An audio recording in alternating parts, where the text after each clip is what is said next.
มาอัปเดตถ่ายห้องน้ำให้เบิ่งเนาะมื้อนี้ก็เป็นวันที่5วันอาทิตย์วันที่5ตัวนี้ที่ก่อขึ้นมาได้สูงซำนี้ก็พอค่อยมาได้มาก่อให้เนาะเพราะว่ามื้อวันอาทิตย์แล้วนี่บ่ว่างค่อยว่างแต่วันอาทิตย์พอค่อยก่อให้ก็ขึ้นได้มาฮอดซำนี้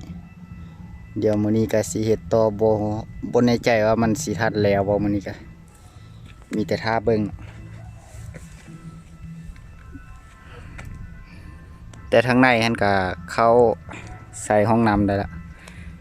ก็หายังมาปิดทางปักประตูนี่ปวดหนักปวดเบาก็เข้าได้เนาะ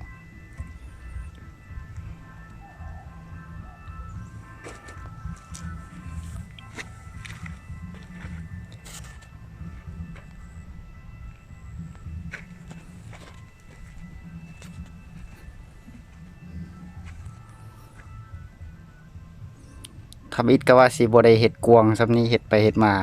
เฮ็ดเพื่อไว้อาบพร้อมมันก็เลยกวางแต่ก็บ่เป็นหยังนี่เป็นห้องน้ำไว้ใส่ชั่วคราวหลังจากเฮ็ดเรือนแล้วก็บางเทื่อก็สิได้ทุบออกเพื่อได้จงพื้นที่ให้มัน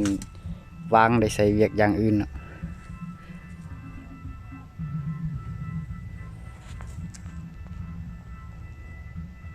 เดี๋ยวสิถ่ายไว้ให้เบิ่งประมาณซำนี้หลังจากก่อแล้วขึ้นเมื่ออีกตืมก็เดี๋ยวสิมาถ่ายไว้เบิ่งอีกตืม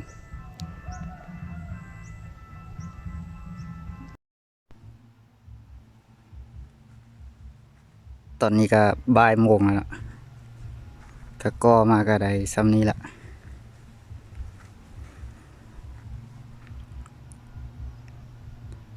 ทางเบื้องนี้อีกตืมแถวหนึ่งเนาะก็สิพอละส่วนทางเบื้องนี้อีกตืมประมาณ2แถวหรือ2แถวปลายหรือ3แถวก็สิพอแล้วสิเอากายวงประตูนี้ขึ้นเมื่อประมาณก้อนหนึ่งคือย่องอีกตืมแถวหนึ่งของเบื้องนี้แล้วก็สิให้มันเพียงกันแล้วก็สิพอแล้วนะคิดว่ามื้อนี้น่าจะทันแล้วอยู่คันว่าแล้วเวลาเรือลายก็สิมาแปลงกวดหน้าดินแล้วก็เซาะฟ้าไว้เนาะเตรียมที่จะโบกทางในคันว่าบ่ทันก็น่าจะเป็นอาทิตย์หน้าบางเทื่อก็พอค่อยก็อาจจะเฮ็ดไว้ก่อนเนาะมื้อนี้ค่อยก็มาก่อช่วงประมาณ9 โมงประมาณช่วงบ่ายก็ได้แต่ซ้ำนี้เนาะเดี๋ยวสิไปเฮ็ดอีกตืมยังเหลือปูนอยู่